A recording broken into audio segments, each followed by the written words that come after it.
안녕하세요. 소울시커입니다. 오늘은 MSI 프로 A620M2 메인보드에서요. CPU는 7800X3D를 장착을 했고 삼성 메모리 4800짜리 두 개를 꼈습니다. 슬롯이 두 개밖에 안 돼요. 4800짜리 두 개를 장착을 하고 그리고 나서 6000 클럭으로 오버클럭을 했습니다. 6000이 들어가네요. 삼성 메모리로. 삼성 16기가짜리 두 개고요. 6000 클럭으로 오버클럭을 했고 들어간 타이밍은 이전 영상에서 삼성 4800 베이스 삼성 메모리 16기가짜리 두 개로 오버클럭한 타이밍을 그대로 썼습니다. 만약에 타이밍 요거 가지고 오버클럭 하는 게 궁금하신 분은 제가 이전에 올린 영상 다른 메인보드긴 하지만 타이밍은 그거 참고하시고 전압은 제가 이따 보여드릴게요. 똑같아요 사실. 네. 그리고 앱솔루트 뉴 컴픽으로 지금 권장주기 3주기 돌렸고요. 특이사항은 TM5를 돌렸는데 CPU 온도가 82도까지 올라갔고요. 전원부가 74도까지. 전원부가 높긴 높아요. 74도까지 올라갔다는 거는 꽤 높은 것 같습니다. 근데 일단 뭐 안정화 이상 없이 돌아갔고요. 그리고 이거 지금 쿨링팬 하나 얹어 놓은 상태예요. 방열판은 안 했고요. 이게 처음에는 제가 아무 생각 없이 쿨링팬 안 얹고 돌렸었는데 에러가 한 17개 나오더라고. 예전에 할 때도 쿨링팬 얹어서 했거든요. 그러니까 쿨링팬 안 얹으면 에러가 날 수 있는 조합입니다. 뭐 17개 정도면 사실 잡을 수 있을 것 같긴 해요. 여기서 특정 타이밍 풀어가지고 쿨링팬 없이도 아마 발열에 의한 에러일 겁니다. 쿨링팬 얹어서 해결된다는 거는 발열에 의한 에러고 아주 살짝만 쿨링해도 해결이 된 상황이거든요. 지금 듀얼 타워 공랭 쿨러를 달아놔가지고 스파클링 하게 되게 협소해요. 웬만한 듀얼 타워 공랭을 얹으면 쿨링할 자리가 안 날 거예요. 램 쿨링할 자리가 위에 딱 가릴 텐데 저는 이제 램 위에 장착되어 있는 팬을 지금 뺀 상태라서 거기다가 지금 위에다가 아주 살짝 얹어 놨는데 그걸로도 다행히 에러가 17개가 잡혔습니다. 참고하시고요. 일단은 램 온도가 딱 봐도 지금 얘가 지금 펜하고 좀 더 가까운 상태고 얘는 펜에서 먼 상태인데 63도까지 올라갔네. 얘는 온도 차이가 엄청 많이 나는구나. 근데도 얘는 좀 잘 버텼네요. 신기하게 얘는 잘 버텼고 얘가 조금 높은 온도에서 에러가 나는 녀석 아니었나 싶습니다. 체크해놔야지. 실질적으로 쿨링은 얘만 됐네요. 얘는 거의 안 됐네. 지금 온도를 보니까 온도 차이가 엄청 났구나 지금. 근데도 불구하고 다행스럽게 잘 됐습니다. 17개 정도면 제 생각에 방열판 달아서 해결도 될 것 같기도 하고요. 글쎄요. 방열판 잘못 달면은 오히려 더 뜨거워질 수도 있어요. 방열판이 열기 해소가 안 될 때 열을 모아가지고 더 뜨겁게 되는 경우도 있긴 하니까 참고하시고 돌려놓고 딸내미 재우고 한잠 자고 와가지고 지금 8시간이 됐습니다. 어디 볼게요. 일단은 바이오스 한번 보여드릴게요. 바이오스 한번 보여드리고 특이사항이 하나 있는데 지금 MSI 보드 지금 이 보드 있잖아요. 결국 이 MSI 보드에 대한 지금 사용기라고 봐도 되나? 뭐 그런 건데요. 뭐 메인보드 오버클럭이야. 제가 딴 거 참고하라고 했고 지금 제가 계속 이 메인보드를 쓰고 있는데 지금 제 영상에 오랜만에 올라가죠? 그 말은 뭐냐면 뭐가 잘 안 됐다는 소리예요. 지금 이미 뭐 커뮤니티 한번 글을 쓰긴 했는데 안 보신 분들을 위해서 영상에서 잠깐 얘기를 드리면 지금 MSI 프로 A620M-2 이 메인보드 지금 한 13만 원대입니다. 지금 현존 최저가 AM5 소켓 메인보드, 메인보드고요. 이 메인보드가 지금 제가 좀 써봤는데 일단은 부팅이 너무 느려요. 제가 기가바이트랑 에즈락 보드 쓰다가 넘어왔더니 오버클럭을 하려니까 요건 44초 걸렸네. 막 80 몇 초 걸리고 난리도 아니에요. 지금 오버클럭 하면서 지금 하다 보니 부팅이.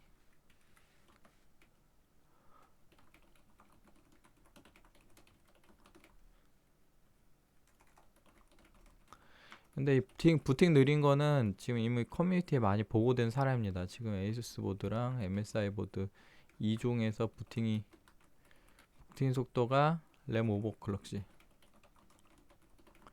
부팅 속도가 느리다고 보고되고 있고, 지금 일단 에즈락 보드랑 기가바이트 보드는 상대적으로 빠르다고 지금 보고되어 있어요. 현재 시점 기준으로. 바이오스로 개선이 될지 모르겠어요. 네, 램 오버클럭 시 부팅 속도가 느린데 오버클럭 적용 안 하면 빨라요. 참 비슷하게 뭐 초기 이니셜 부팅 제외하고는 뭐 재부팅하고 이런 거는 얘도 뭐 그렇게 느리지 않게 됐었는데 램 오버클럭을 적용하니까 이제 이거 조심해야 돼. 이제 이거는 커뮤니티에 보고된 내용이고 이제 제 생각은 요겁니다. 저는 이것만 써봤어요. 안 써본 거 얘기 안 할 겁니다. 이것만. 지금 이 MSI의 프로 A620M의 경우 일단 이니셜 부팅도 너무 느려. 상대적으로 느려요. 지금 제가 지금 판단해 볼 때 요런 바이오스 얘네 제품들보다 상대적으로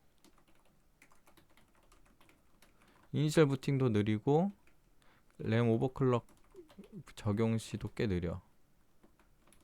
예전에 메인보드 부팅이 뭐 느리다고 뭐 하소연하는 분들이 있었는데 저 그때 다른 보드도 빠른 줄 알았어요. 저는 기가바이트밖에 그때는 안 써봐가지고. 근데 그때 이게 판별이 났어. 기가바이트 에즈락은 빠르고 에이수스 MS는 느리다라고 그랬는데 제가 직접 써보니까 알겠어요. 왜 사람들이 불평이 많았는지. 엄청 불편해요. 엄청. 오버클럭을 하면서 들어가는 소요되는 시간이 엄청 늘어납니다. 그 다음에 두 번째로 부팅이 느리다 보니 문제가 뭐냐면 오버클럭 실패인지 부팅 중인지 판단이 오래 걸림. 오래 기다려야 돼요. 오래 기다려야 돼. 뭐가 되고 있는 건가 싶어요. 이게 지금 Q코드가 없거든요. 메인보드에.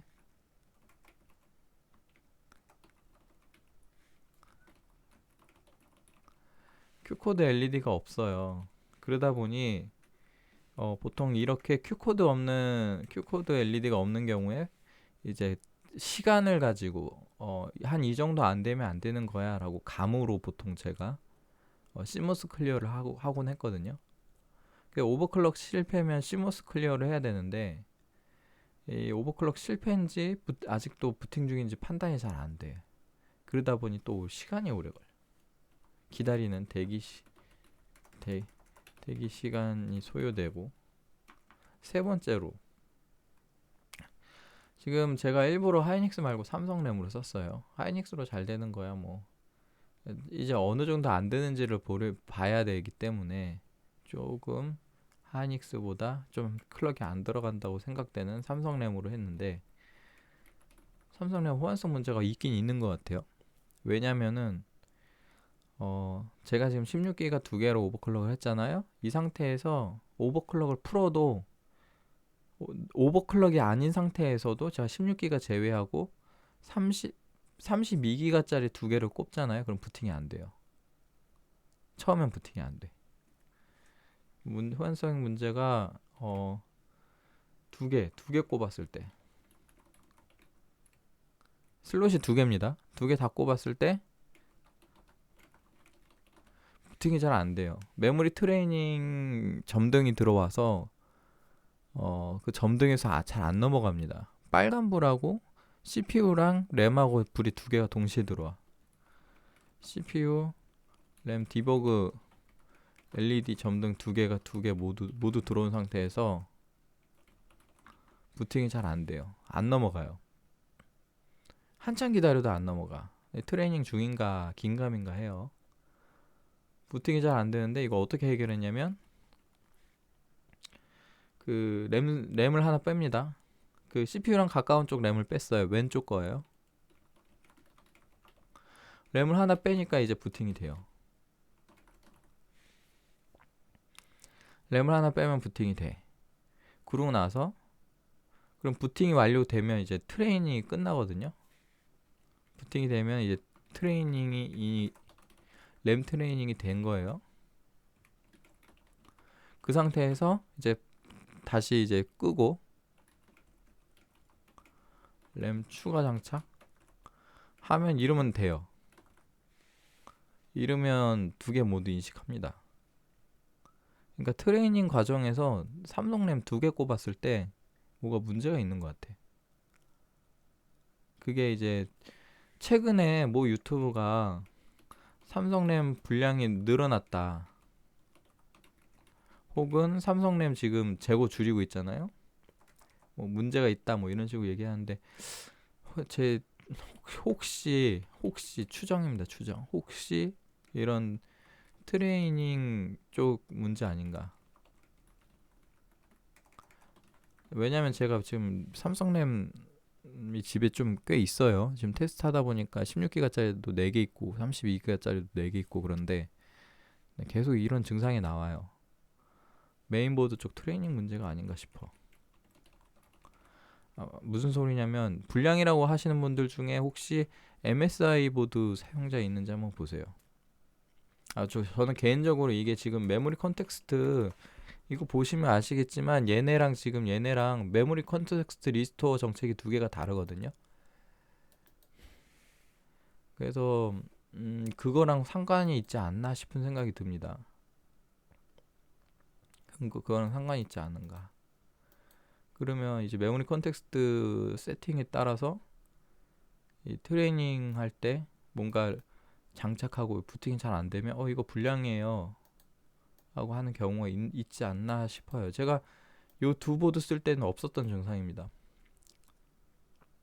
그래서 저는 삼성 불량 많다고 하는데, 저는 물론 삼성 불량이 아니라 DDR5 불량이 많아요. 원래 DDR5 자체가 원래 불량이 예전보다 높아요. DDR4보다 높아요. 불량률이.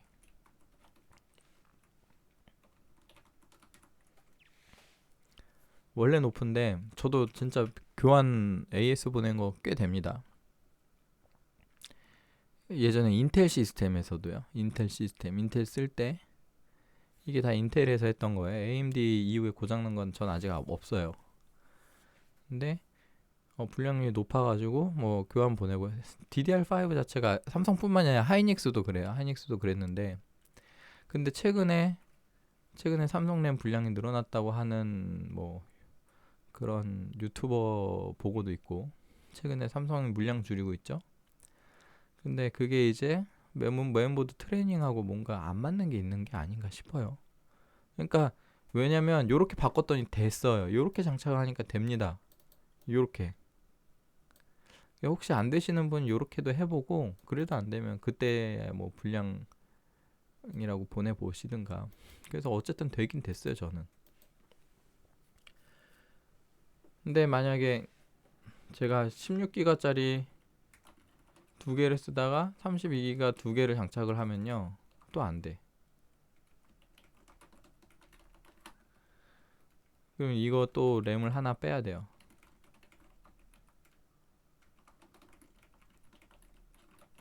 뭐 이걸 또 해야 돼. 또 16기가로 바꾸면 또 그래요. 이게 계속 발생하고 있어.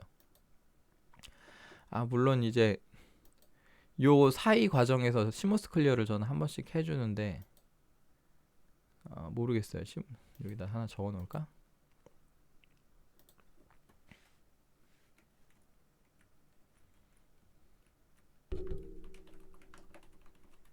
이렇게. 저는 이렇게 했어요. 시모스 클리어를 한 번씩 하고. 시모스 클리어 때문에 안 되는 건 아닐 겁니다. 왜냐면 두 개 꽂고 시모스 클리어 했는데도 부팅이 안 돼요. 예, 두 개 꽂고 시모스 클리어 해도 부팅이 안 됩니다. 아무튼 이런 문제가 지금 있는 것 같아요. 잘 안 돼요, 지금 뭐가. 그래서 제가 삼성램 꽂고 오버클럭 하면서 시간을 좀 많이 썼어요. 뭐 이 부팅도 느리고 뭐도 안 되고 하는데, 지금 삼성램 꽂고도 뭐가 바꿀 때마다 안 되고 뭐 그러니까. 왜냐면 전 32기가 테스트를 먼저 했거든요, 지금. 그게 더 궁금해서. 그건 이따가 얘기해 드릴 거고. 하나 더 있어. 보면 메모리 트라이잇이라는 옵션이 이제 MSI 보드에 있어요. 이게 뭐냐면 프리셋을 제공해 주는 거예요. 1차 타이밍 정도, 뭐 혹은 RFC 타이밍이나 이런 기본적인 타이밍을 미리 잡아놓은 값을 제공해 주는, 아주 인텔에선 잘 썼던 기능인데, 왜 인텔에서라고 얘기하냐면, 이 메모리 트라이잇을 제가 봤어요. 살펴봤어. 타이밍, 전압값을 이제 램 수율에 따라서 이게 어떤가를 살펴봤는데, 뭐 CL이나 RCD 타이밍 정도는 전혀 문제가 안 될 것 같은 거예요. 잘 될 것 같아. 뭐 타이밍 중에 문제가 없어 보여. 전압도 충분해 보여. 그래서 이론상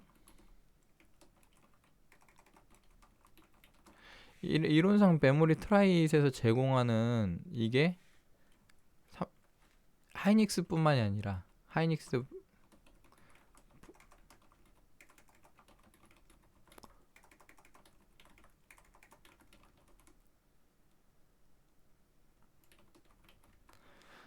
하이닉스뿐만 아니라 삼성 램에도 충분해 보여요. 삼성 4800, 5600은 해당 없습니다. 5600으로 안 될 거예요. 5600으로 안 되고 삼성 4800에도 돼 보여요. 하이닉스도 충분해 보이고. 그러면 돼야 되잖아. 그 제가 이거 가지고 처음에 대충 메모리 트라이 넣고 시도하려고 했는데 부팅이 엄청 안 돼. 부팅이 안 됩니다. 아씨, 왜 안 되지? 왜 안 되지 하고 엄청 삽질했어요. 그래서 저는 처음에 이 6000 클럭이 안 되는 줄 알았어. 안 되는 줄 알았는데,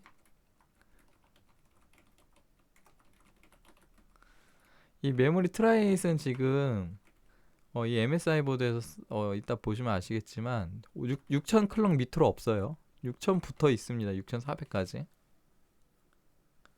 6000 아래로 없기 때문에 6000 아래로는 시도해 볼 수도 없어요. 근데 6000부터 6400도 아니야. 6000 넣었는데도 부팅이 안 돼. 부팅이 안 돼요. 근데 이거 수동으로 넣으니까 됐어요. 뭐 전압도 수동으로 좀 만져주고, 제가 기가바이트 보드나 뭐 에즈락 보드에 썼던 그런 세팅 값이나 경험이 있으니까 그걸 기반으로 넣었더니 됐어요. 잘 됐습니다. 지금 보시다시피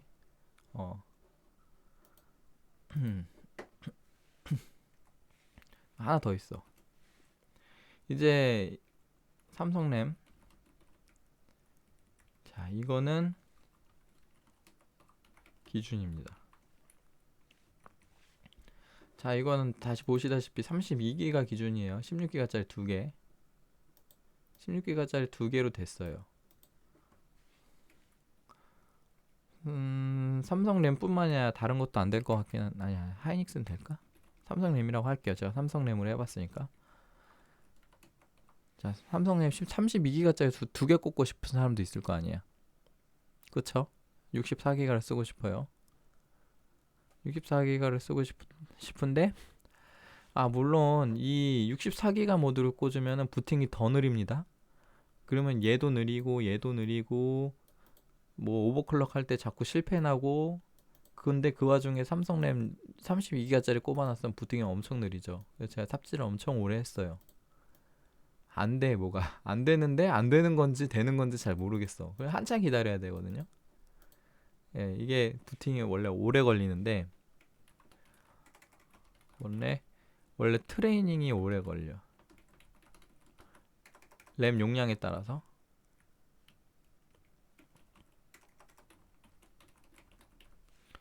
32기가짜리는 더 오래 걸리겠죠. 근데 그 와중에 얘가 6000 클럭이 안 됩니다. 이 보드에서 6000 클럭이 안 된다고 판단했어요, 저는 개인적으로. 뭐 다른 분들이 되실지 모르겠어. 근데 저는 안 돼요. 지금 16기가짜리 두 개 세팅 그대로 지금 얘는 됐잖아요. 이거 세팅 그대로 넣어도 램타 풀고요. 램타 다 풀고 전압값 세팅이나 이런 것만 해서 클럭 부팅만 시켜보는데도 6000이 안 돼요. 6000 클럭 안 됩니다. 이거 6000 클럭 해보려고 제가 시간 소요 엄청 많이 했어요. 6000 클럭이 불가능하다. 이론적으로 안 될 것 같아 보였어요. 저 예전부터 누누이 얘기한 게 있습니다. 예전부터 보시면 제가 안 해봐서 그렇지만 혹시 안 될 것 같다라고 계속 얘기한 적이 있어요. 제 채널에 아이고, 보시면은 이제 풀뱅크 아니면 ER1 DPC 이게 32기가짜리 두 개거든요. 보면은 항상 여기서 제가 혹시나 해서 적어놨어요. 지금 제가 요걸로 오버클럭을 했으니까 8레이어 PCB 기반으로 작업한 거라서 6레이어에서 비슷하게 들어갈지 모르겠다 라고 제가 얘기를 했거든요. 이게 뭔 소리냐면은, 자, 지금 조금 설명을 드릴게요. 16기가짜리 두 개는요, 16기가짜리 램은 DDR5에서 좀 이렇게 설명해야겠다. 완전히 다른, 새로 열까 메모장을. 이거 모르시는 분도 계실 텐데 굉장히 이거는 이미 인텔에서도 판별이 된 이론이라 그래야 되나? 실제로도 그래요. 1DPC라는 게 있어. 이게 16기가짜리 두 개예요.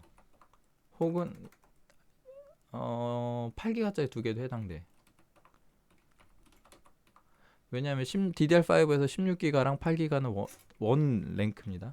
이렇게 쓰자.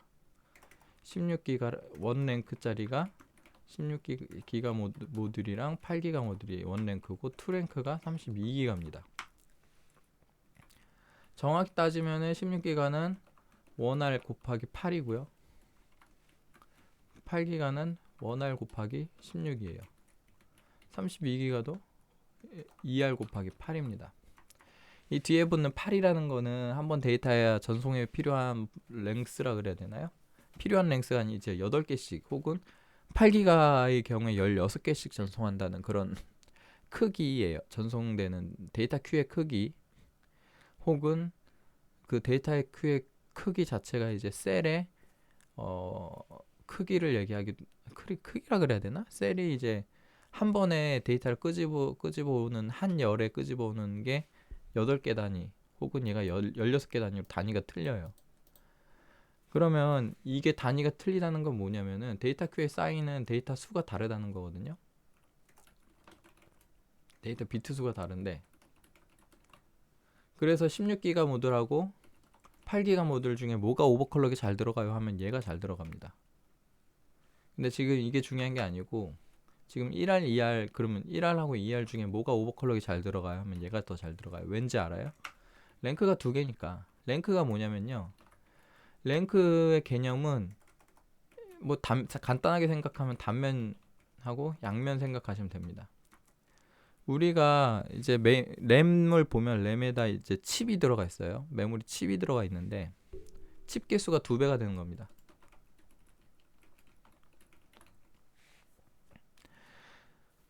이 랭크라는 거는 이제 데이터를 CPU에서 이제 명령을 내려 데이터를 가져와 램에. 그러면 이 명령어가 램에 도착하죠.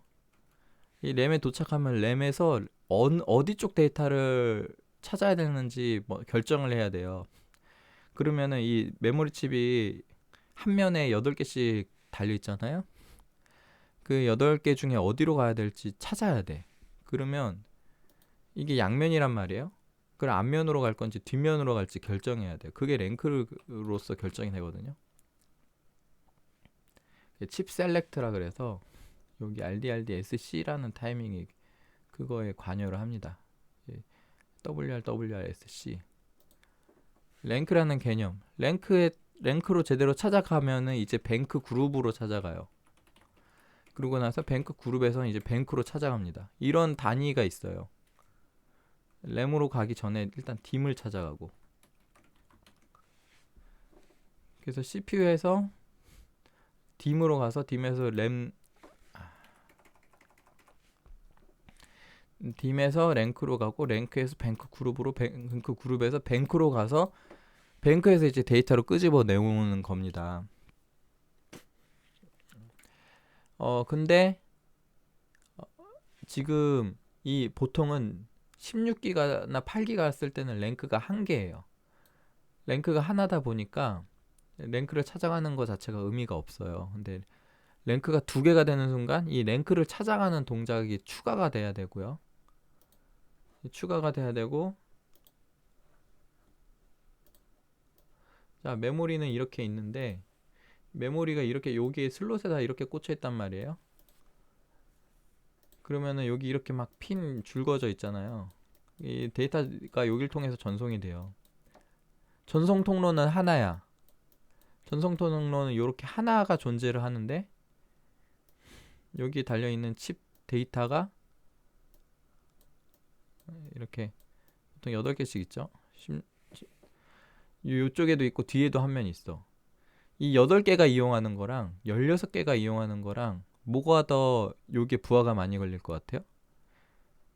데이터가 여기서 이미 이쪽 앞면에서 데이터를 보내고 있으면 후면에서 데이터를 못 보낼 수도 있습니다. 이게 중복이 되면 안 돼요.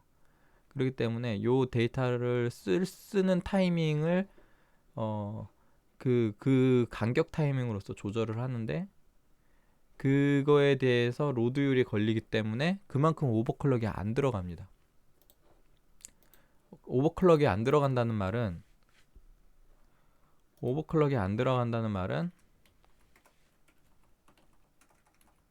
여기다 적자.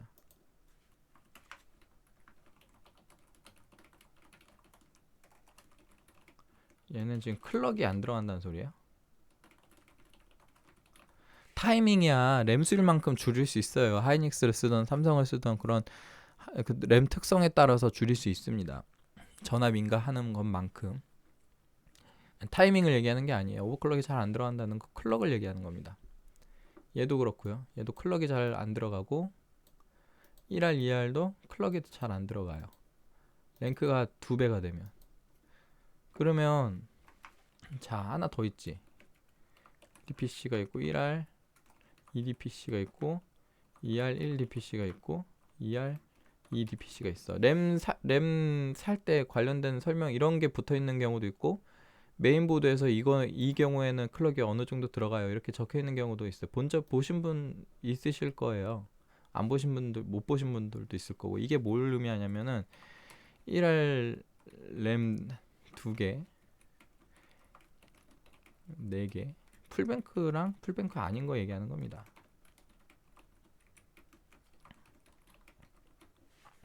결국 얘는 뭐냐면 DDR5에서는 32기가가 2R이기 때문에 128기가 얘기하는 겁니다. 이거 얘가 32기가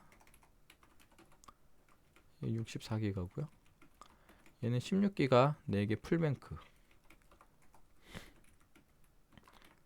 8기가도 해당돼요.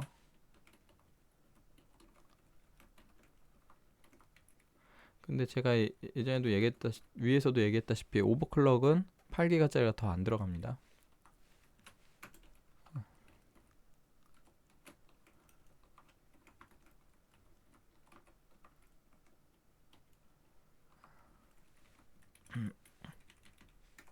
이렇게 이걸 의미하는 거예요. 요 1D PC, 뭐 2D PC 이렇게 이걸 의미를 하는 건데, 예, 그러면 각각 난이도가 달라요. 지금 요 위에 두 개랑 아래 두 개는 랭크가 다르고요. 그 다음에 요거 두 개 사이는 램 개수가, 딤 개수가 달라요. 이거 두 개 사이도. 그러면 지금 요 간격에서 딤이라는 건 램 칩을 얘기하는 건데, 이 딤이 랭크보다 더 상위에 있어요. 더 상위에 있어요. 그 아까 내가 그림을 그리다 말았는데, 꺼버렸구나. 자, 이렇게 램 슬롯 칩이 있잖아요. 그 CPU에서, 여기 CPU가 있어. CPU에서 이렇게 데이터를 가져와 라고 이렇게 보내는데, 자, 여기서 어디로 갈 거예요? 램이 지금 여기 하나가 아니라 네 개가 꽂혀 있다면 그걸 먼저 결정을 해야 돼요. 이 슬롯을 사용하는, 이 라인을 사용하는 데 들어가는 순서, 예를 들어 A 딤이 얘를 쓰고 있어요. B가 이제 데이터를 전송을 하고 있는데, A가 이미 아직도 전송 중이야. A가 데이터를 여기서 보내고 있어. 여기서 태우면 신호 간섭이 발생을 해가지고 바로 못 태웁니다. 이거 끝날 때까지 기다려야 돼요. 그렇기 때문에 이 딤이 더 상위고, 같은 딤에서도 이제 랭크가 A 랭크가 쓰고 있으면 B 랭크가 못 쓰고, 그 다음에 같은 랭크 안으로 들어왔어도 A 뱅크 그룹이 쓰고 있으면 B 뱅크 그룹이 못 쓰고, 그런 게 있어요. 그런 간격을 계산해서 기다리게 만드는 타이밍이 이런 사이 간격 타이밍이라고, 얘네 6개랑 그다음 요런 거 그런 이런 타이밍들이 있어요. 뭐 읽기하고 나서 쓰기 보내는 타이밍은 뭐 또 뭐가 짧고, 쓰기하고 읽기 보내는 타이밍은 뭐가 짧고, 이런 타이밍들이 있습니다. 그런 사이 타이밍들이 있기 때문에 어느 정도 이제 데이터 위반이 안 나게끔 이제 우리가 타이밍을 적절하게 조여주는 게 필요한데, 그래도 일단 딤이 상위에요, 랭크보다. 그 말은 뭐냐면은, 풀뱅크 오버클럭이 되게 안 들어간다는 소리입니다. 오버클럭이 1R2 DPC랑 2R1 DPC를 비교하면은 1R2 DPC가 더 안 들어가요. 풀뱅크가 더 안 들어갑니다. 32기가짜리 2개랑 16기가짜리 4개랑 비교하면은 16기가 4개가 더 오버클럭 힘들어요. 힘들다는 말은 클럭이 잘 안 들어간다는.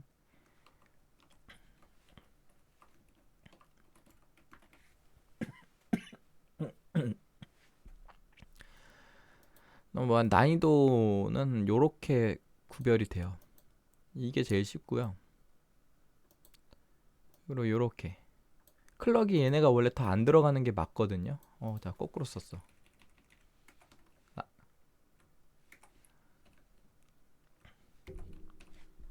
자, 왼쪽으로 갈수록 클럭이 안 들어가고, 오른쪽으로 갈수록 클럭이 잘 들어간다는 소리입니다.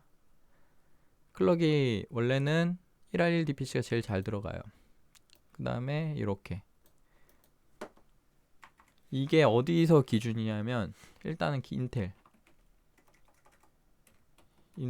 왜 인텔이냐면, 이 클럭이 잘 들어가고 안 들어가고 하는 거는 뭔가의 수율의 한계에 부딪히지 않았을 때.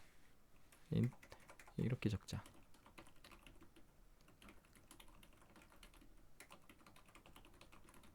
뭔가의 수율 한계에서 가로막지 않는 조건에서. 뭔가의 수율 한계라는 거는요, 클럭이 들어가는데 영향을 주는 요소는요, 메모리 컨트롤러, CPU 쪽에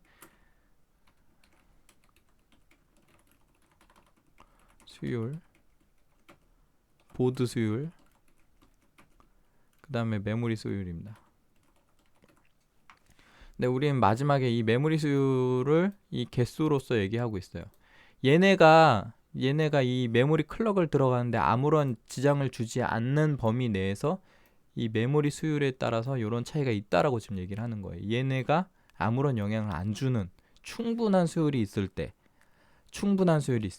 그러면 지금 특수 상황이 뭐냐면, 인텔은요 13세대 맨컨이 좋아요, 12세대보다. 그 다음에 보드에서 보통 뭐 Z류 보드, Z790U 보드에서 막 7000보다 높게 들어가죠.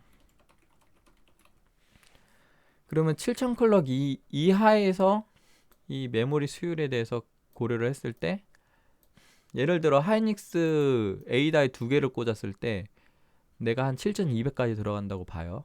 지금 이런 보드랑 CPU랑 이런 조합에서 1R 1D PC에서 7200까지 들어가.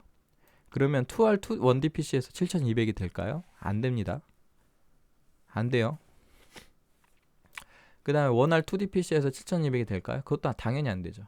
얼마나 들어갈지는 잘 모르겠어요. 그 하이닉스 메모리 기준으로 A다이에서 뭐 한 6000 정도, 이 32기가짜리 두 개로 6000 정도 한 시도한 걸 제가 본 적이 있는데 아마 그쯤 들어갈 거고, 삼성 메모리로는 더 안 될 수도 있어요.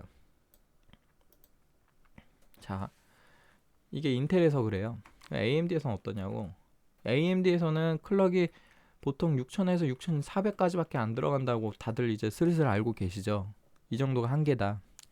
이 한계를 결정짓는 게 뭐냐면은 맨컨입니다. 맨컨 영향이 제일 커요 지금. AMD 쪽에선, 젠4에서는요. 맨컨이 가로막고 있기 때문에 6000에서 6400 정도만 들어가면은 그 이상은 맨컨에 가로막히는 거야. 그러니까 예를 들어 여기서 7200까지 들어가는 세팅이에요. 7200까지 들어가는 세팅에 메인보드가 이때 썼던 메인보드랑 충분히 별 차이가 없어. 근데 클럭이 안 들어가. 그럼 얘가 문제인 거예요. 그쵸? 얘가 지금 계속 문제예요. 얘가 문제이기 때문에 그 맨컨이 유리천장이라고 말하는 소위 올라갈 수 없는 어떤 한계를 계속 만들고 있는 건데, 그러다 보니 원활 월드 PC에서 삼성 램을 가지고도 6000 클럭이 된다라는 그 정도의 가능성을 보이고 있지만, 6000 클럭은 사실 인텔에서도 삼성 메모리 가지고 인텔에서도 들어가요. 그쵸?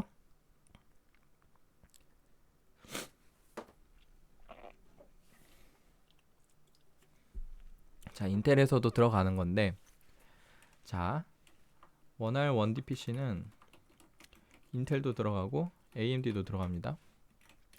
그럼 2R 1D PC는 어떨까요? 얘는 어떨까요? 제가 예전에 올린 영상 보면은 삼성 메모리 가지고 6000 클럭을 했어요. 한 걸 올려드렸습니다. 근데 제가 전제 조건은 뭐라고 달았어요? 제가 사용했던 그때 메인보드가 어로스 엘리트 AX, 이 모델 PCB가 8 요겁니다. 이 3박자 중에요, 인텔에서 PCB가 8장짜리는 자, 7200 정도 들어가는 게 어디서 7200이 들어가냐면요, 인텔에서 7200 정도 들어가면은 얘는 일단 6PCB에서 이게 돼요. 다른 게 뭔가 삽질을 안 했으면. 다른 데서 인텔 뭐 맨컨이나 램은 근데 램은 보통 7200 정도 문제 없습니다. A다이에서. 그러면 6PCB에서 이게 되긴 되거든요. 6PCB에서 7200이 안 되는 경우는 이 메모리 차폐 설계가 제대로 된 경우, 혹 플러스 맨컨도 적자. 맨컨 충분할 때. 그러면 만약에 8PCB인 경우는 어디까지 되는지 아세요? 보통 80PCB가 보통 7400에서 7800까지 맨컨 좋을 경우, 이 맨컨 차이에 따라서 6장짜리보다 더 잘 들어갑니다. 이 80PCB가 같은 램을 써도, 같은 세팅을 해도 더 잘 돼요. 그러면 이 80PCB, 근데 여기 중요한 게, 제가 계속 얘를 얘기하는 게 왜 그러냐면 이거 안 돼 있는 메인보드가 있어서 그래요. 하드웨어 스펙은 좋아요. 되게 비싼 고급형 보드인데 메모리 클럭 넣으면은 7000밖에 안 들어가는 메인보드가 있습니다. 얘가 안 돼서 그래요. 제가 어떤 건지는 얘기 안 할게요. 후기 찾아보면 후기가 되게 없는 보드가 있어요. 안 되니까 없는 거예요. 예. 아무튼 이게 안 돼 있는 메인보드가 있으니 무조건 얘가 높다고 좋은 건 아니고요. 근데 이게 충분히 잘 되어 있다는 가정 하에 이 8PCB 메인보드는 6PCB 경우는 만약에 차폐 설계가 제대로 되어 있다 하면은 얘가 6800에서 7400까지 들어가거든요. 저는 이걸 7000으로 바꾸고 싶은데 아닌 사례가 좀 보이니까 6800으로 잡을게요. 13세대 기준입니다. 13세대 맨컨 기준. 12세대는 더 낮아요. 근데 이 정도가 차이가 나요. 그 말은 뭐냐면은 원R 1D PC 말고 2R 2D PC로 2R 1D PC로 해도 클럭이 좀 더 잘 들어간다는 거예요. 8PCB에서. 근데 제가 AMD에서 이걸로 했죠. 80PCB로. 그래서 6PCB에서는 제가 PCB 레이어가 6개짜리에서는 안 될 수도 있다. 전제를 깔았어요. 안 될 수도 있다고. 그리고 나서 지금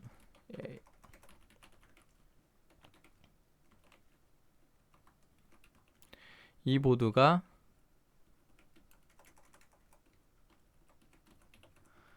PCB 6장짜리 원래 얘가 6장짜리입니다. 지금 이걸로 해본 거예요. 안 돼요. 5800까지 됩니다. 별로 차이가 많이 안 나. 지금 다시 설명해서 돌아와서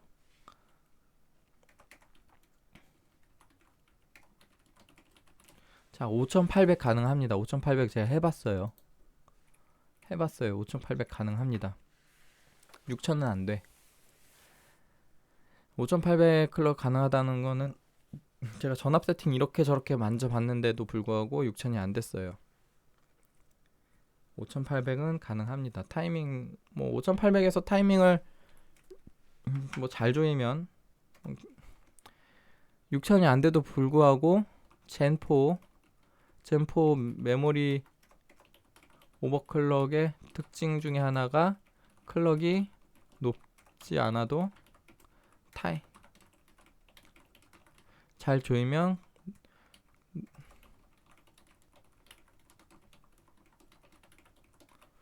자, 높은 클럭과 레이턴시 차이가 적어요. 타이밍만 잘 조이면. 그러니까 너무 걱정하실 필요 없이 5800까지 시도하시면 됩니다. 32기가짜리 2개 쓰시는 분은 6000 하다가 저처럼 삽질해요. 저 6000 하려다가 소중한 주말을 예. 앉아서 뭐 왜 이렇게 안 되지? 왜 이렇게 안 되지? 하면서 요런 것까지 겹쳐가지고 엄청 스트레스 받습니다. 그러니까 빠른 포기하시고 5800으로 내리세요. 이거 삼성램 32기가짜리 쓰시는 분은 왜 안 되는지는 제가 눈을 요렇게 설명드렸습니다. 왜 안 되는지는 혹시 MSI 보드 이게 A 보드 저가형 보드의 특징일 수도 있어서 제가 이거는 지금 이 6PCB 보드가 하나 더 있어요. 에즈락 보드. 그걸로도 해볼 겁니다. 근데 사실 이론상 굉장히 합리적으로 이런 구조를 가지고 있기 때문에 이게 개수가 많아질수록 클럭이 더 안 들어가는 건 당연한 거예요, 원래. 근데 클럭이 더 안 들어가고 안 들어가지만 이 PCB 레이어 두께가 두꺼워지면서 메모리의 신호 간섭이 줄어들어요. 메모리 신호 간섭이 줄어들면 PCB가 두꺼워지니까 신호 간섭이 줄어드는 겁니다. 그러면 그래프를 이쁘게 그릴 수 있게 돼요. 이 PCB가 이렇게 두껍잖아요. 그리기가 어렵네. 6장짜리랑 8장짜리랑 이렇게 2장이나 차이가 나는데 메모리 차폐 설계가 잘 되어 있다는 가정하에 이렇게 여기서 시그널이 이렇게 이온즈 보통 요새 이온즈는 다 쓰는 것 같으니까 라인을 타고 이렇게 그려져 있어요. 이렇게 이 회로가 그려져 있으면은 이 회로를 타고 이제 시그널이 이렇게 움직입니다. 시그널이 이게 클럭이에요. 이렇게 한번 올라갔다 내렸다 하는 게 한 클럭. 이렇게 클럭을 그리면서 이렇게 시그널을 그리는데, 클럭이 동일한 시간 내에 한 번 움직이는 거랑 동일한 시간 내에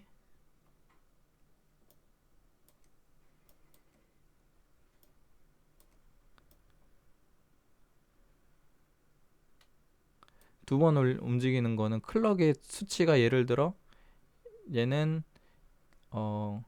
얘는 3000이다, 3000 클럭이다 치면 얘는 2배가 돼서 6000 클럭이 되거든요. 그 말은 뭐냐면은, 클럭이 높아질수록 같은 시간 안에 이 그래프가 그려지는 개수가 많아지는 거고요. 그걸 되게 짧게 촘촘하게 줄이면은 이게 요렇게, 마우스로 그리다 보니 요런 식으로 그려지잖아요. 이게 촘촘하게 그려지다 보면. 그럼 어때요? 이 피크치가 여기는 되게 넓었잖아요. 여기서 봤을 때는 조금 줄어들긴 해도 얘도 넓은데, 여긴 어때요? 여긴 되게 좁죠? 요 피크치가. 보통 이 라인에 이 기준치가 어느 정도 넘어가면 얘는 1로 보고, 요 아래 기준치가 넘어가면 얘를 0으로 보고, 이런 식으로 구분을 하거든요. 그러면은 이 0과 1을 판단할 때 이 그래프가 이쁘게 그려져야지 0과 1을 판단을 잘 할 수가 있어요. 근데 이 클럭이 높아지다 보면 이게 이쁘지지 않아요. 이 피크치 자체가 되게 좁아지기 때문에 되게 살짝 틀어진, 그래프가 항상 이렇게 이쁘게 그려지는 거 아니에요. DDR5에서는 사용하는 전압량인가를 어떻게 하느냐에 따라서 뭐 요렇게 생긴 그래프가 이렇게 반복될 수도 있고요. 이게 요 라인으로 기준으로 잡는지, 요 라인으로 기준으로 잡는지, 혹은 요 라인 기준으로 잡으면은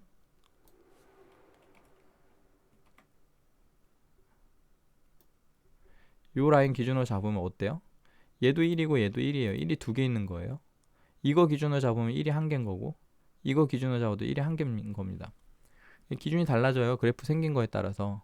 그래프를 얼마나 이쁘게 그려지느냐가 중요한데, 이 PCB 라인이 두꺼워질수록 신호 간섭을 덜 받아서 PCB가 그 그래프가 좀 더 이쁘게 그려집니다. 안정적으로 가요. 이게 두꺼워질수록. 그러니까 한번 보세요. 오버클럭 전용 보드들하고 전용 보드가 아닌 거하고 PCB 몇 장 차이 나는지. 오버클럭 전용 보드가 보통 사람들이 슬롯이 2개라서 오버클럭이 잘 되는 줄 알죠. 그러면은 지금 이 MSI 보드 이거 있잖아요. 요 보드 지금 슬롯 몇 개예요? 얘 2개입니다. 얘 슬롯 2개예요. 근데 슬롯이 2개짜리가 오버클럭이 잘 돼야 되면 얘가 잘 돼야죠. 근데 안 되죠. 해보신 분도 있을 거야. ITX 보드 많이 쓰시죠? ITX 보드 쓰신 분들 중에 슬롯 2개면 잘 되겠지 하고 ITX 보드 썼는데 생각보다 안 들어간 경우 많을 거예요. 물론 잘 된 경우도 있을 거고. 근데 한번 ITX 보드가 왜 잘 들어가는지 보세요. 이 두껍거든요. ITX는 같은 면적에서 좀 더 많은 회로를 소화하기 위해 좀 두껍게 씁니다. 근데 두껍다고 무조건 잘 된다는 건 아니에요. 이 신호 간섭을 얼마나 줄일 수 있느냐. 그 메인보드가 만들 때 이 램 슬롯에 얼마나 공을 들였는지, 램 슬롯 주변에 다른 회로를 설계 안 하고 램만을 위한 공간을 충분히 배치를 했는지가 정말 중요하거든요. 그러니까 무조건 PCB 두껍다고 다 잘 되는 건 아니고요. 설계를 얼마나 잘했냐. 대부분 오버클럭용 보드들은 메모리 쪽에 공을 많이 들입니다. 메모리 쪽에 다른 회로 안 넣고 차폐 설계 잘 해가지고 신호 간섭 발생하지 않게, 그러면서 PCB도 두껍게 가져가요. 그런 차이가 있기 때문에 이게 두꺼워질수록 기본 조건이에요. 다른 여러 가지 조건도 더 필요하지만 어쨌든 기본 조건으로 얘가 두꺼워져야 더 좋다. 그렇기 때문에, 근데 AMD에서는 어차피 클럭 한 개가 6000에서 6400이다 보니까 이거 삼성 램으로도 원R 1D PC에서 들어가요. 6장짜리여도 삼성 램에서도 얘가 들어갑니다. 그러다 보니 지금 그만큼 중요성이 떨어졌는데, 근데 보시다시피 지금 원R 원DPC 아니라 여기까지만 왔는데도 6천이 안 돼요. 그쵸? 그래서 그 16기가짜리 2개 말고 32기가 2개나 혹은 풀뱅크 생각하시는 분들은 이 AMD에서 생각보다 이 8장짜리가 비싸지 않아요. 인텔 대비 되게 저렴한 겁니다. 이거 사실 그 레이어가 두꺼워질수록 기술력이 좀 더 빡세지기 때문에 비용이 비싸지는데, 지금 AMD가 상대적으로 제가 예전부터 풀뱅크 잘 들어간다고 얘기했는데 상대적으로 8장짜리 메인보드가 많고 오히려 6장짜리가 별로 없어요.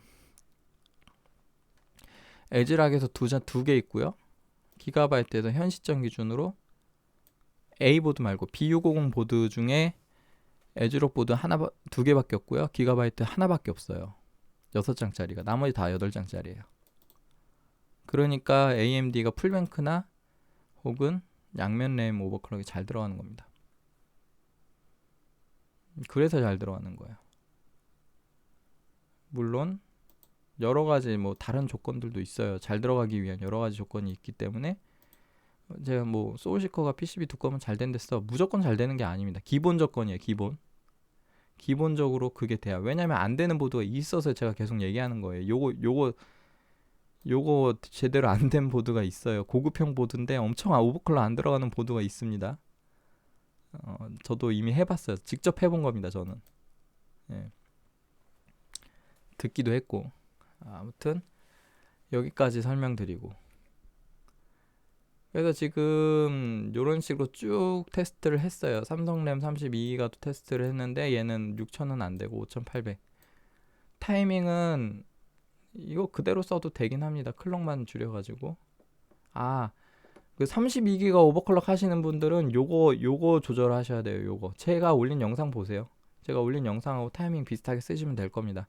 잘 안 되면은 쿨링 늘리시고 아니면 조금씩 타이밍 조절하세요. 영상 보시고 그 값을 그 조절하는 거를 어떻게 해야 될지 좀 고민을 해보세요. 저는 항상 제 거를 그대로 쓰는 것 자체는 권장하지 않아요. 오버클럭이라는 것 자체는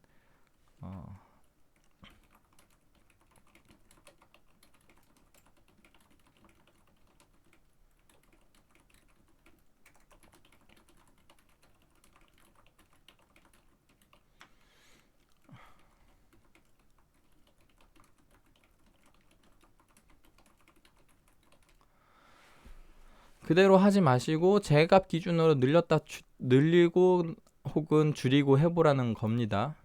타이밍 하나씩 전부 다 넣지 마시고, 제가 올렸던 이전 영상 램 오버클럭 관련된 영상을 보세요. 거기에 제가 다 설명해놨어요. 그렇게 보시면 됩니다. 그래서 지금 이 메인보드로 6000 클럭도 문제 없었다. 이 정도로 마무리를 하겠습니다. 하나 더. 하나 더.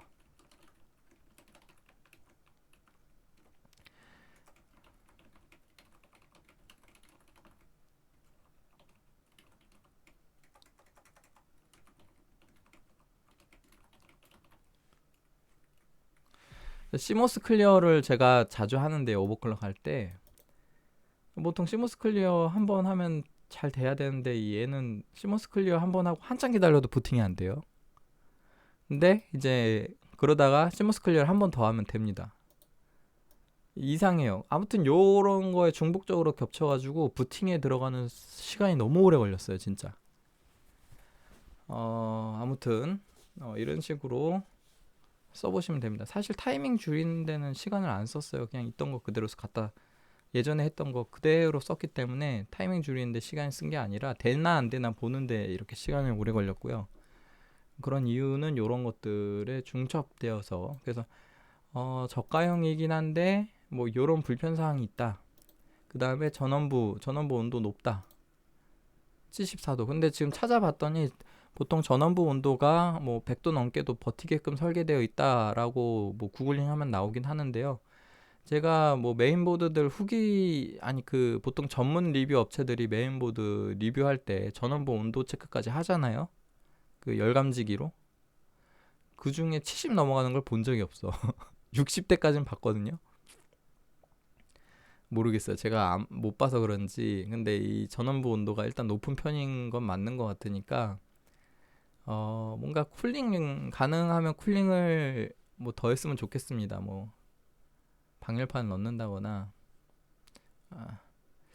뭐 74도가 괜찮을 수도 있어요. 어차피 CPU도 80도까지 올라가는데 80도 90도 올라가는데 전원부야 뭐. 근데 제 입장에서 다른 분들이 참고를 하는 자료를 만들어내는 제 입장에서 이게 괜찮다고 얘기하기 좀 어려워요. 모르겠어요. 판단은 스스로 해보세요. 저는 개인적으로 좀 높다고 생각합니다. 예. 저는 보수적으로 말해야 돼서. 예. 램 온도도 높은 편이에요. 이 정도면 쿨링 더 잘 할 수 있도록 노력해야 오버클럭이 잘 될 겁니다. 그 정도 참고하시고, 그 다음에 하나 더 적자. CPU 커스텀이 안 되는 보드죠. CPU 오버클럭이 안 되는 보드인데 커브 옵티마이저는 안 됩니다. 없어요, 기능이. 그런데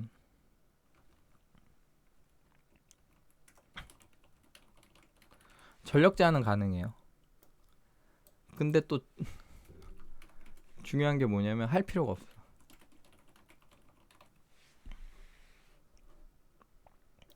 이 전력 제한 가능한 옵션은 PBO 혹은 커브 옵티마이저 그쪽 부분에만 있는 게 아니라 다른 데도 있어요. 그리고 그 옵션이 살아 있습니다. 아직. 뭐 나중에 바이오스에서 또 없어질지 모르겠는데 아직은 살아 있고, 이 TDC, EDC를 조절해서 전력 제한을 할 수가 있어요. 꽤 높이 올라갔네. 충분히 전력 제한하는 옵션이 있고 테스트 해보니까 돼요. 근데 푸는 건 안 돼. 이거 풀어가지고 더 높여보려고 했는데 그건 안 되더라고요. 한번 이제 바이오스에서 보여드릴게요. 썰만 지금 1시간을 풀었네. 나 이거 다시 시작할 때마다 좀 무서워요. 부팅이 잘 안 되거든요. 영상 찍고 있는데 다시 시작하고 부팅 안 되면은 좀 속상한데, 사실 제가 이 영상이 지금 1부 이후로 지금 보시는 분들은 이게 아마 2부로 올라갈 건데, 이거 말고 영상 하나 더 찍었었거든요. 지금 근데 이제 제가 좀 테스트에 미흡한 게 있어서 폐기를 했어요. 찍은 게. 근데 그거 영상 찍을 때도 다시 시작하는데 부팅이 안 돼. 보여드릴 때 이러면 난감합니다. 좀 기다려 볼게요. 이게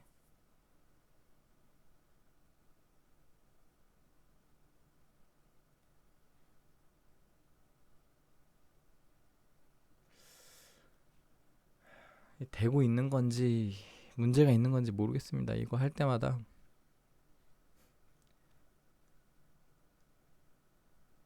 다시 시작했는데 막 부팅 안 되고 이러면 해결책이 있는데요.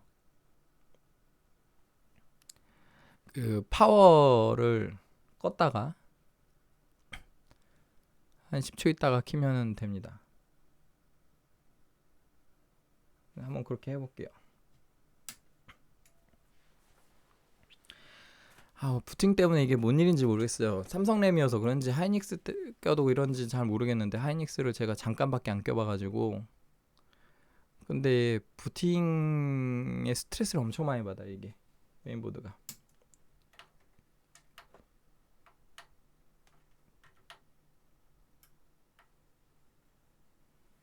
자, 이제 좀 기다려 보도록 하겠습니다.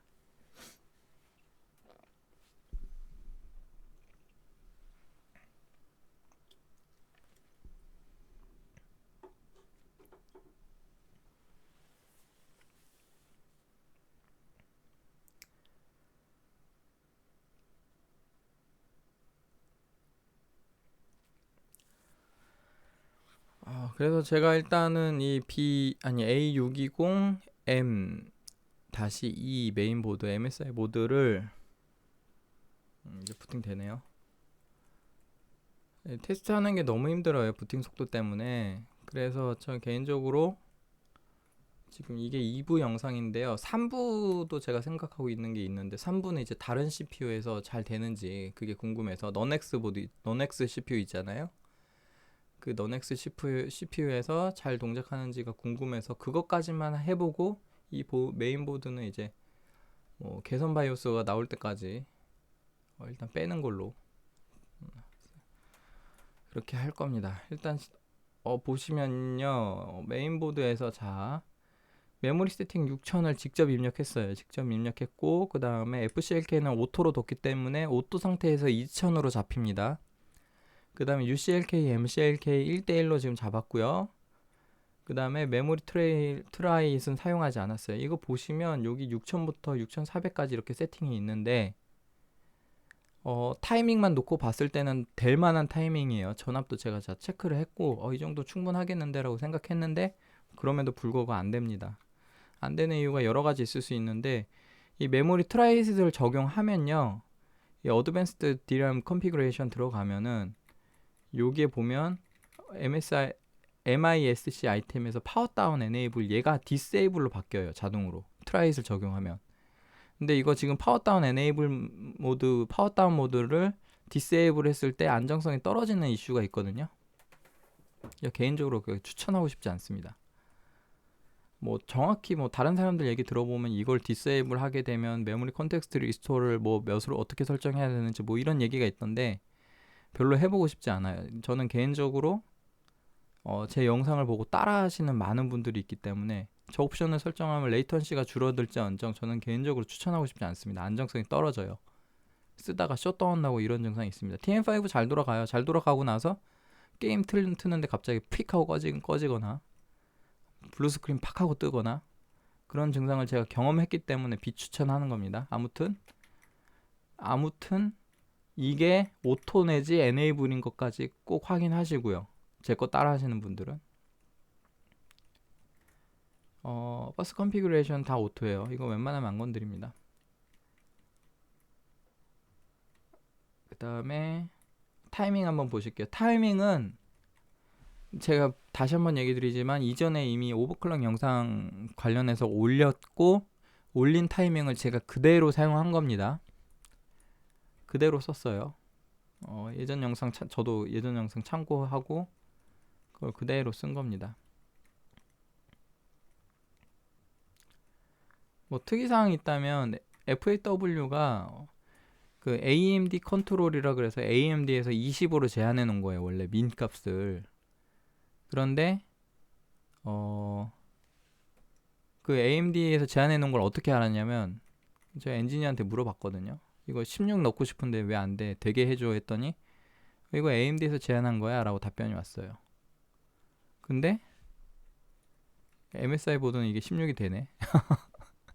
부팅이 될진 모르겠어요. 해보지 않았습니다. 왜냐면 이거 해보려면 또 테스트 시간이 부팅이 너무 오래 걸려서 진짜 전 이 보드 이제 뺄 거예요.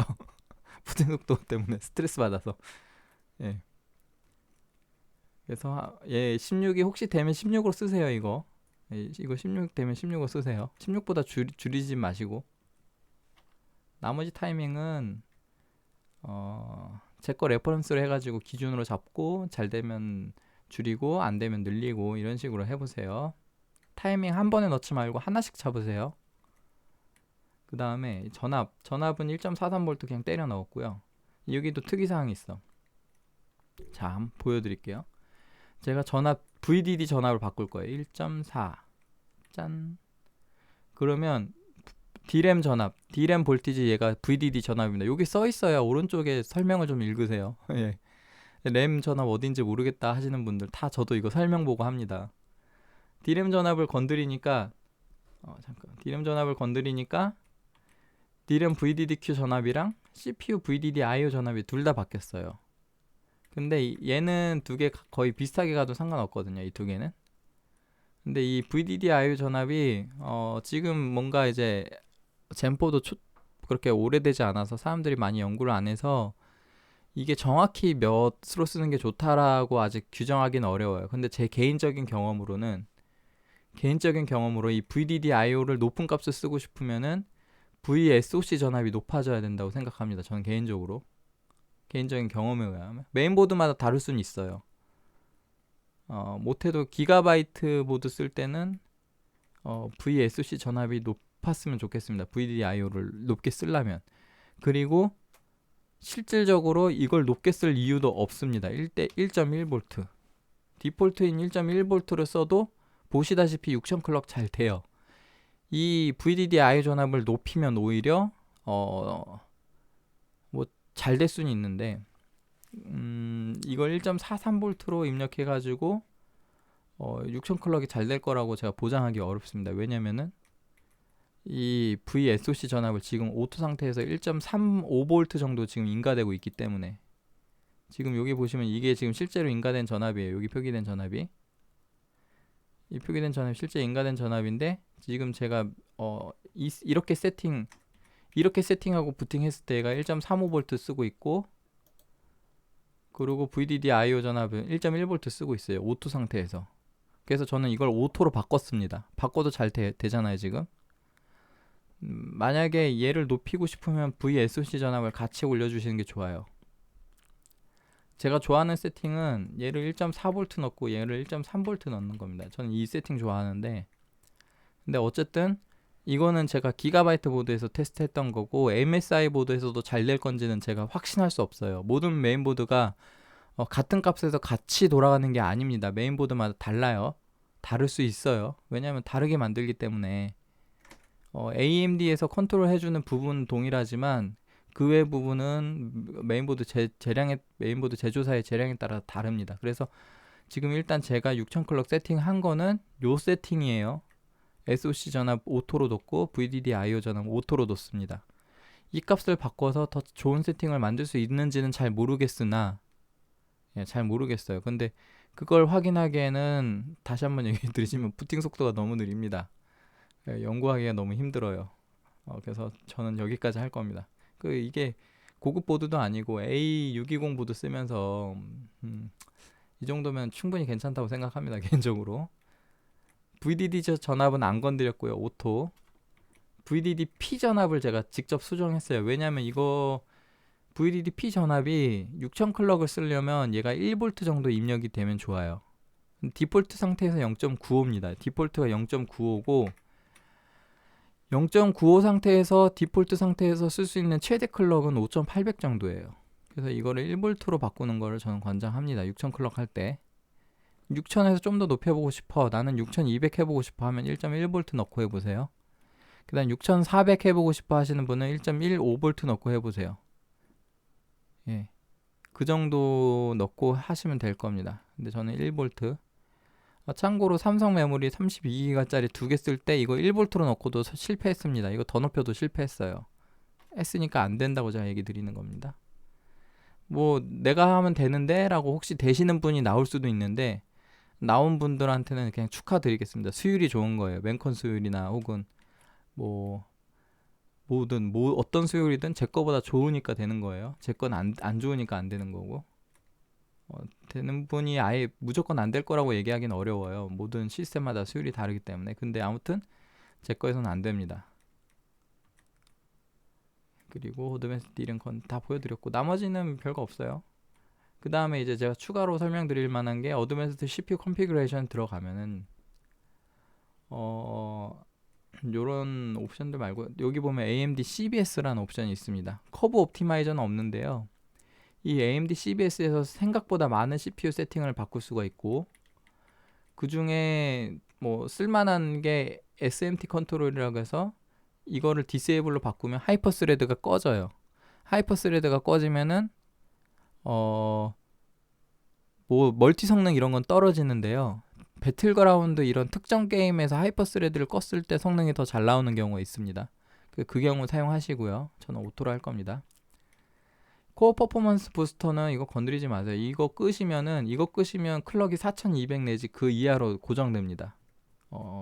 부스트를 시키는 기본적인 기능이에요. AMD의 매우 기본적인 기능이고 건드리지 마시고 나머지 이거 OP캐시 컨트롤 제가 이거 디세이블 해봤는데 이거 디세이블 하면 성능 더 떨어져요. V캐시 모델 중에. 파워 서플라이 아이들 컨트롤은 그냥 오토로 쓰시면 좋은데 굳이 바꾸실 거면 로우 커렌트 아이들보다는 티피컬 커렌트 아이들이 성능이 더 잘 나올 겁니다.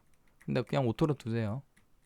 나머지 이런 거 건드릴 거 없고, 지금 여기서 보시면 여기 TDP, PPT, 뭐 서멀, TDC, EDC 컨트롤이라고 있는데, 제가 해봤는데 EDC 컨트롤 자체는 얘를 만약에 50을 입력을 했는데, 이게 기가바이트나 에즈락이랑 다르게 밀리암페어가 아니라 암페어예요. 단위가 A입니다. 그래서 얘는 내가 50을 쓰고 싶으면 50을 이렇게 입력하면 돼요.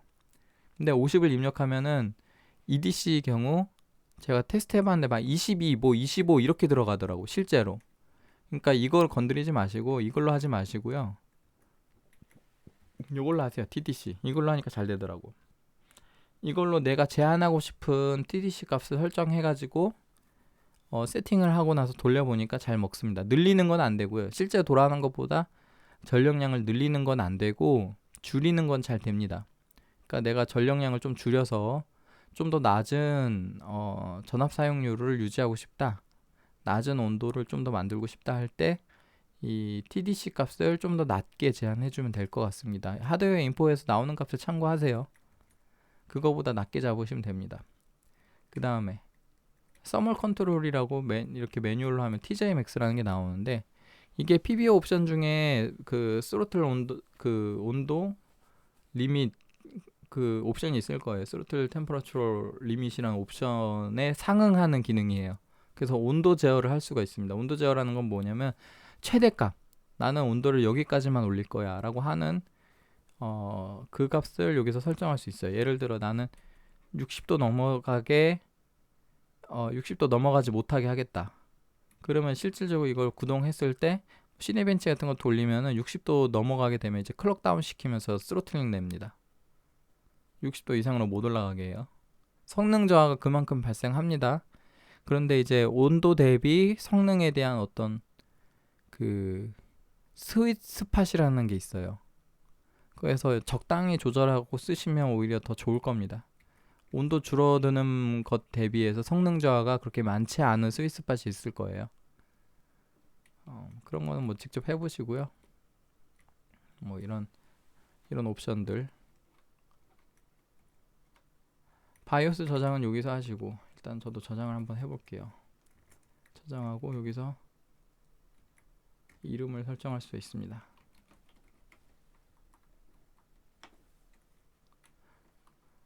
그래서 나중에 여기서 불러올 때는 여기서 로드로 불러오면 돼요. 이렇게 로드로. 지울 때는 클리어 하시면 되고, 그리고 바이오스 초기 하실 때는 여기서 요거 하시면 됩니다. 리스토어 디폴트. 그러면 초기화 값 불러와요. 그거 외에 특이사항은 이거 내장 그래픽 옵션, MD 오버클럭이 있네. PBO가 없죠. 여기 PBO가 없어요. 예. SOC 전압이나 이런 거 여기서 바꿀 수 있습니다. SOC 전압이 여기서 세팅해 놓은 게 더 우선이에요. 그래서 만약에 여기서 SOC 전압을 입력을 했는데 내가 원하는 SOC 전압이 안 나온다 그러면 여기 혹시 값이 들어가 있는지 살펴보세요. 이게 더 우선합니다. 여기 있는 전압이. VDDP 전압도 마찬가지고요. CPU는 건드릴 수 없게 돼 있어요.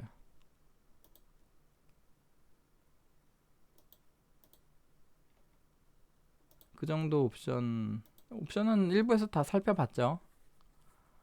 일부에서 다 살펴봤으니까 여기까지 하겠습니다. 일단 제가 7800X3D로 테스트는 이게 마지막일 거예요. 마지막일 거고, 지금 CPU 제거하고 그 다음에 제가 여기서 7900 CPU를 한번 얹어 볼 거예요. 7900으로 과연 쓸만한가, 작업용 메인보드로 쓸만한가를 한번 보고, 7600으로는 그냥 7600은 당연히 될 거라 생각합니다. 안 될 리가 없어요. 7600은 7600이 이 메인보드랑 가장 잘 어울리는 CPU일 겁니다. 전력 소모량도 그렇고 성능도 그렇고. 그러다 보니 7600 말고 7900으로 한번 해볼게요. 7950X3D는 이 보드 말고 딴 거 쓰세요. 저는 개인적으로 별로 추천하고 싶지 않습니다. 왜냐면 전원부 온도가 너무 높아져요. 전력 사용 때문에. 790X3D는 다른 거 방열판 있는 거 쓰세요. 방열판 있는 거. 전원부 방열판. 온도가 저렇게 70도까지 올라가도 사실 성능 저하 자체는 그렇게 발생하지 않는데요. 그래도 찝찝하잖아요. 저 정도는 저는 개인적으로 굉장히 찝찝합니다. 저 정도 온도가. 그렇기 때문에 7950X3D는 그건 좀 힘들지 않을까. 뭐 한번 뭐 써보겠다 하는 용자가 있으시면 그런 용기는 뭐 해보는 건 나쁘진 않을 것 같긴 한데 제가 해보고 싶진 않아요. 그렇게 아무튼 7900 넌엑스 CPU가 제가 있기 때문에 그것까지 테스트 해보도록 하겠습니다. 그게 아마 3부로 올라갈 거예요. 3부가 만약에 안 올라가면 이거 뭐 안 돼? 얘 못하고 있구나. 문제가 많구나. 뭐 이렇게 생각하시면 됩니다. 그것까지만 하고 이 보드 빼고 다시 에즈락 보드로 넘어갈게요. 지금 기가바이트 보드 테스트할 것도 있는데 계속 미루고 있습니다. 이거 지금 너무 오래 걸려가지고 여기까지 하고요. 뭐 이 메인보드 궁금하셨던 분들 도움이 됐길 바래요. 어느 정도 되는지, 뭐 오버클럭은 되는지, 뭐 이런 것들 여기까지 하겠습니다. 시청해주셔서 감사합니다.